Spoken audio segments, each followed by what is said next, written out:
Dobré ráno. No, u mě je ráno, proto říkám dobré ráno. Dneska se teda podíváme spolu na tady tu Embossing and Cutting Machine.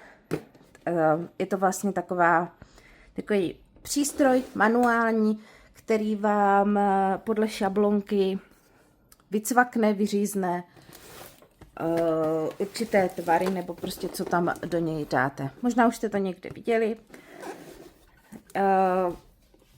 Takže se na to půjdeme spolu podívat.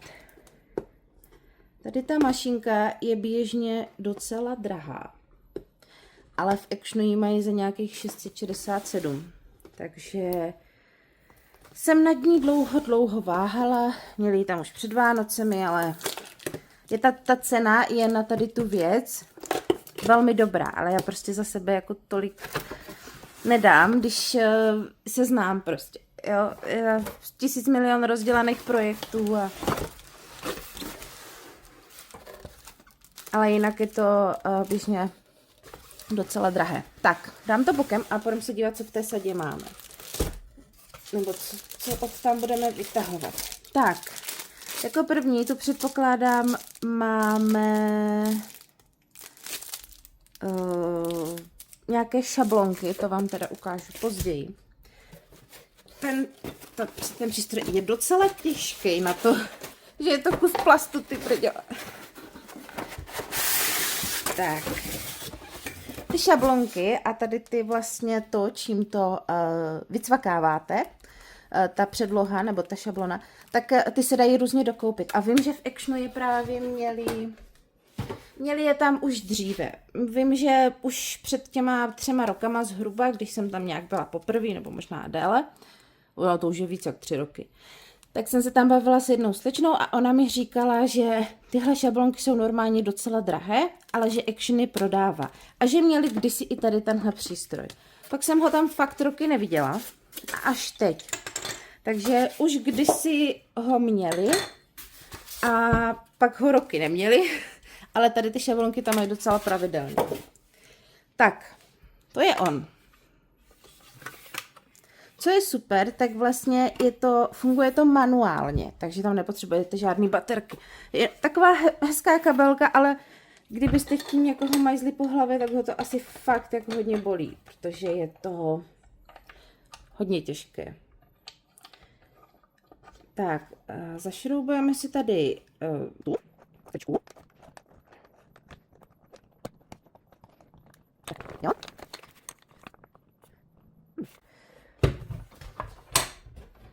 Jo, ještě se tam... tak. A... takhle se to teda točí. Jo, projde to vlastně tou mezírkou tam. Je fajn, že je to takový kompaktní, že to prostě zacvaknete a v podstatě vám to může sloužit i jako krásná dekorace, protože je to v moc pěkných barvách. A vypadá to docela pěkně. Tak, co nám říká tady tenhle krátký návod? To jsem ráda, že to má krátký návod. No.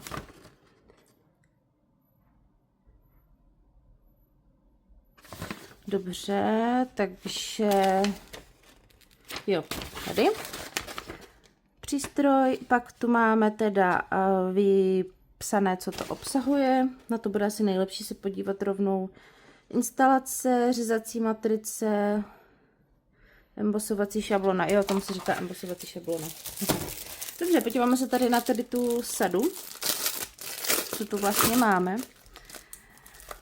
Já jsem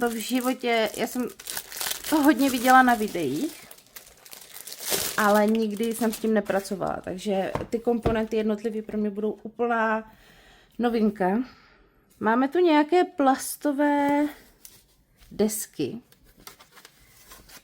Máme jednu. Jsou dokonce, to je Cčko. To je Cčko. Assistant sheet. Dobře. Bčko, ta je tlustší. A Jo, jednu platformu. To by mě docela zajímalo. No co to je? Desky, papír, na spodek umístíte desku A, což je tady ta tlustá. To se má dát teda takhle na spodek. Ono to projede, ta mizera je dost to. Na to, po té desku B, řezací matraci a poté, aha, už to chápu. Takže vlastně, aby to opravdu získalo ten dostatečný tlak a ono se to vyřízlo, tak vy vlastně mezi tu šablonku vložíte, dáte to mezi tady ty dvě plastové desky a tím to jakoby projede. Já jsem to dost často u těch dražších přístrojů vydala tak jenom, že se to tam prostě strčí na té jedné desce, ale jo, a tady, jo, už to chápu, tady je vlastně popsané, co se dá, když máte embossing folder, což je vytlačení, předpokládám, jo, to do toho vytlačí vlastně ten vzor, co na sobě ta věc má, ale k tomuhle oni to nedali, takže vám to neukážu. Tak se to dává mezi vlastně dvě tenčí desky, protože to vlastně úplně nechcete jakoby vyřezat, promáčknout. A když chcete vyříznout, tak je to ten cutting. Tady cutting. A to dáte teda Ačko, pak je tam ten assistant sheet. To nevím úplně proč, ale tak necháme ho tam. Assistant sheet, jo. A pak Bčko, to je ta tlustší deska. Pak papír, já dám prostě tady tenhle, jo, nebo nějaký úplně random. Tady tu formičku, nebo vykrajovátko, si budu říkat. Jo, tady si to, když se podíváte, ono je to kovové, nebo je to takový lehký kov. A, no, ne, jak se to tam dá, asi takhle? Já bych řekla, že takhle, aby se to vytlačilo. Pak se dá plate C, takže jeden z těch tenčích, dobře. Takže takhle uděláme sandwich, jo. Ono se vám to samo posouvá, takže to teda posouvat nemusíte. A jedete. Jde to velmi snadno. No a teď jsem teda zvědavá na výsledek. Já mám teda i plotter, takže... Wow.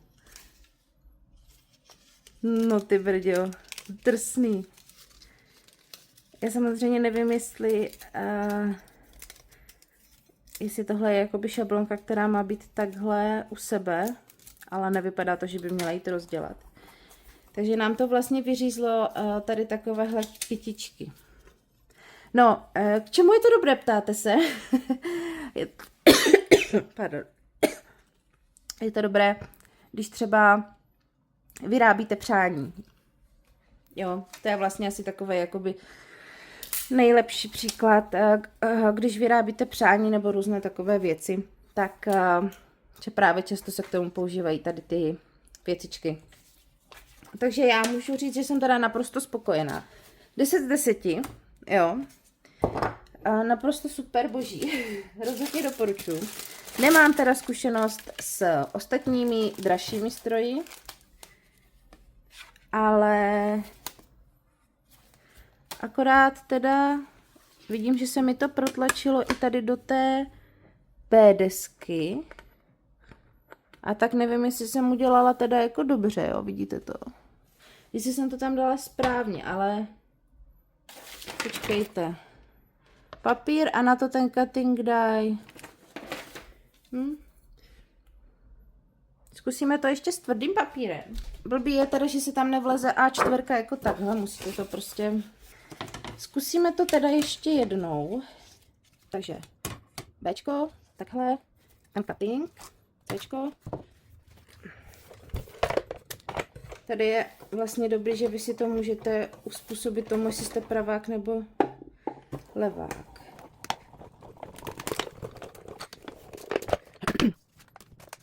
Tada! Teď to mám i v té folii, co jsem zase udělala špatně. Kde mám ten návod? Jo, asistent sheet mělo být pod Bčkem. Jo, no tak nedělejte to, co dělám já, jo. Ale tohle je podle mě protiskluzové. Je to obyčejná folie, kterou podle mě nahradíte asi vším možným. Je to volitelné, je to napsané i v tom návodu, že to tam nemusí být, jo. Takže tak. I z toho tvrdého papíru vyřezalo. Takže za mě super. Já jsem teda velmi nadmíru spokojená. Fakt dobré. Trošku mě zaráží, že se to obtiskuje do toho Bčka, ale asi nevadí, nebo uvidíme. Já si myslím, ale nechci k tomu nikoho navádět, jo. Ale my jsme jako kreativní národ, nebo my jsme kreativní lidé i celkově. A v dnešní době internetu se určitě už někdo pokusil tady ty desky třeba něčím nahradit. Zrovna ta Ačková je taková tlustá, že se vám s ní jen tak něco nestane, pokud s ní teda jako ji nepustíte ze 7. patra paneláku.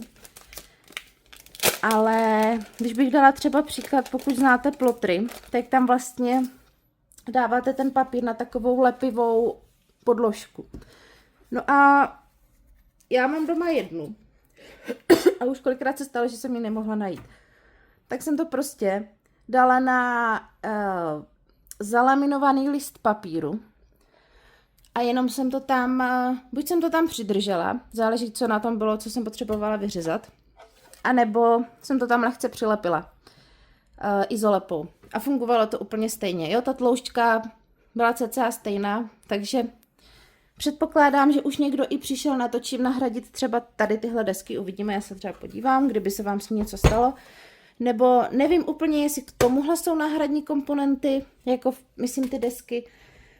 A nevím ani, jaký je rozdíl, jestli ty takovéhle desky jsou nutné používat i u těch ostatních přístrojů, že by se třeba dali dokupovat ty komponenty skrz jakoby od originálu. Je toho třeba hodně prozkoumat, nicméně takhle, jak ten přístroj má fungovat, tak funguje, krásně řeže. Nestojí to moc sílu, opravdu se vám tam jenom tlačíte kličkou. A já jsem na nejvíc spokojená jako takhle. Ono se to zdá jako velmi, velmi předražené nůžky. To pochopí jenom člověk, který s tím opravdu třeba vyrábí ty přání, plácnu třeba někdo, kdo vám dělá svatební oznámení a ty přání mají takový jakoby vystouplý reliéf. To dělá právě tady tahle mašinka. Tam vůbec nevěděla, jak to bude fungovat, tak říkám, zkoušela jsem to úplně poprvé. Viděla jsem vždycky jenom videa, takže tak. Tak se mějte krásně. Já zkusím nakoupit nějaké další šablonky, ideálně všechny v Actionu, nebo se podívám, kde právě nějaké šablonky mají. A můžeme pak spolu třeba i na videa vyrábět. Tak se mějte krásně.